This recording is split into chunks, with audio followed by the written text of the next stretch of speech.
So hello friends, आज हम लोग करने जा रहे हैं क्लास 6 साइंस का चैप्टर 3 जो कि है फाइबर टू फैब्रिक की टेस्ट वीडियो। इस वीडियो में हम बुक से कुछ important fill in the blanks करेंगे, फिर एमसीक्यूज करेंगे और ट्रू फॉल्स करेंगे। और ये बुक के बीच में बहुत इंपॉर्टेंट है, ये पेपर में जनरली आते हैं। इसके पार्ट 1 में हमें चैप्टर एक्सप्लेन कर रहा था, पार्ट 2 में हमने बुक से कुछ इंपॉर्टेंट क्वेश्चन आंसर्स करे थे जो कि बुक के बीच से थे। और इसमें हम एक टेस्ट वीडियो करने वाले हैं। आपको करना क्या है, आप पेन कॉपी लेना है, जो टेस्ट है जिसमें कि पहले FIBs है, फिर MCQ, फिर ट्रू फॉल्स है, इनके आंसर लिखने हैं और फिर मैं लास्ट में कोई आंसर दिखाऊंगा, फिर आपको अपने आंसर्स मैच करने हैं। ये वीडियो स्टार्ट करते हैं। First fill in the blank, सबसे पहले हम करेंगे fill in the blanks. First fill in the blank है jute fibre is obtained from dash of jute plant.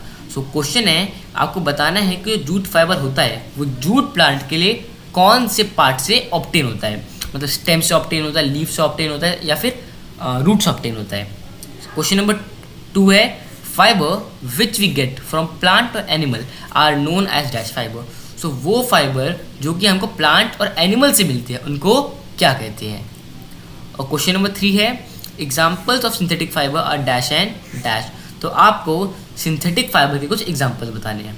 और सिंथेटिक फाइबर का अपोजिट होता है नेचुरल फाइबर, जो कि हमने पार्ट 1 में देख रखा है। Question number 4 dash soil is best for the growth of cotton.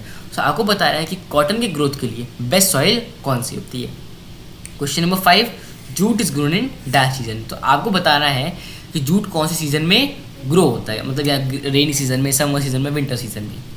Question number 6 dash and dash are some hand operated devices for spinning. आपको कुछ हैंड ऑपरेटेड मतलब जो मैनुअली वर्क करते हैं ऐसे कुछ डिवाइस बताने हैं स्पिनिंग के लिए। क्वेश्चन नंबर 7 है the khadi and village industry commission was set up in dash. आपको बताना है कि khadi and village commission industry commission जो कि एक ऑर्गेनाइजेशन है, ये कब सेट हुई थी और इसका काम क्या है, इसका मोटो क्या था, ये हम पार्ट 1 में देख चुके हैं। क्वेश्चन नंबर 8 है the process of making yarn from fibre is called. आपको बताना है कि फाइबर को यार्न में कन्वर्ट करने के प्रोसेस को क्या बोलते हैं। Question number 9 the process of removal of seed from cotton fibre is called dash. आपको बताना है कि कॉटन प्लांट जो होता है, कॉटन फाइबर जो होता है, उसकी जो सीड्स होती हैं उसके रिमूव करने के प्रोसेस को क्या बोलते हैं, आपको बताना है।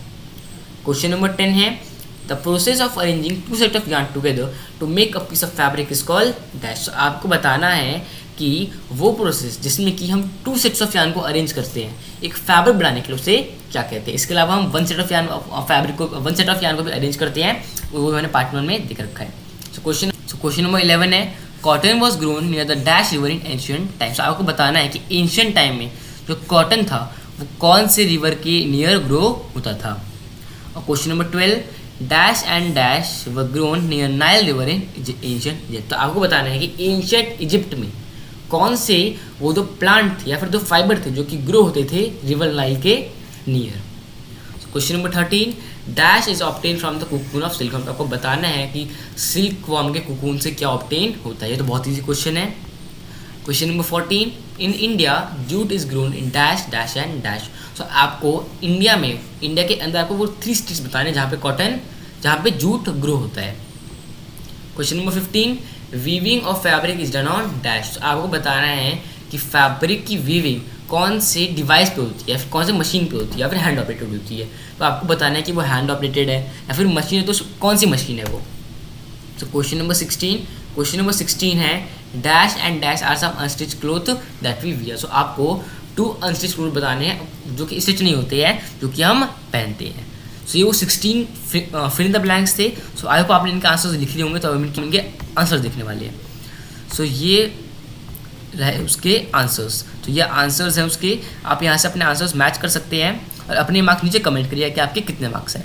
आप वीडियो पॉज करके अपने आंसर्स देख सकते हैं। अब हम चेक करने वाले हैं true false type question. True false का क्वेश्चन नंबर 1 है yarn is made from fibre. ये कि यार्न फाइबर से बनता है, आपको बताना है कि ट्रू है या फिर फॉल्स। नेक्स्ट स्टेटमेंट है jute stem is immersed in water for a few months. Statement दी हुई है कि जो जूट की स्टेम होती है उसको वाटर में इमर्स कर देते हैं कुछ मंथ्स के लिए। स्टेटमेंट नंबर 3 है cotton balls are of the size of pumpkin. Question statement 3 है कि कॉटन बॉल होती है वो एक पंपकिन की साइज़ की होती है। ये ट्रू है क्या फॉल्स बताना है आपको।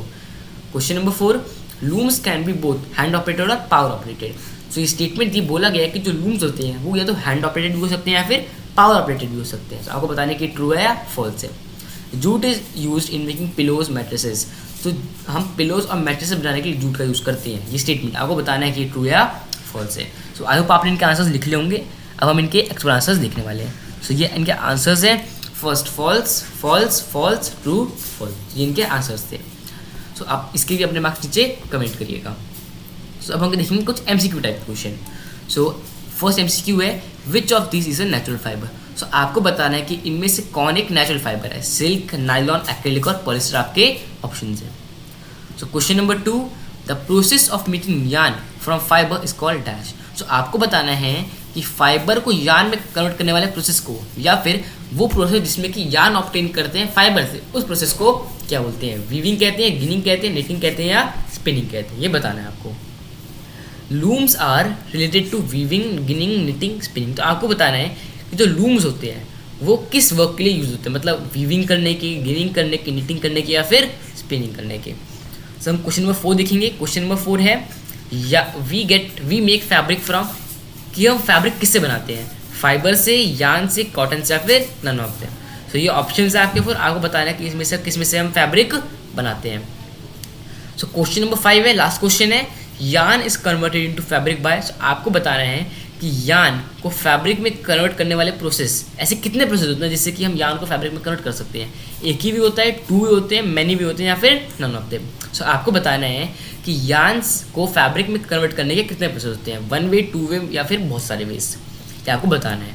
सो ये 5 MCQ बेस्ड क्वेश्चन थे। इनके आंसर्स आई होप आपने लिख लिए होंगे। अब यहाँ से आपने आंसर्स मैच कर सकते हैं। सो आंसर्स हैं A, B, का मतलब in which weaving and knitting are some of them. इसका मतलब है कि जो क्वेश्चन नंबर 5 है इसका आंसर C है कि बहुत सारे वेज हैं और इसमें से वीविंग और निटिंग कुछ उनमें से कुछ वेज है। और वीविंग एंड निटिंग के बारे में हम अच्छे से देख चुके हैं फर्स्ट पार्ट में। अगर आपको वो वीडियो देखनी है उसका लिंक डिस्क्रिप्शन में है। सो ये इस टेस्ट का एंड था। अगर आपको वीडियो अच्छी लगे तो इस वीडियो को लाइक करना, हमारे चैनल को सब्सक्राइब करना, कोई डाउट हो तो नीचे कमेंट करना और अपने फुल टेस्ट के मार्क्स एंड टोटल मार्क्स नीचे जरूर कमेंट करिएगा। Thanks for watching.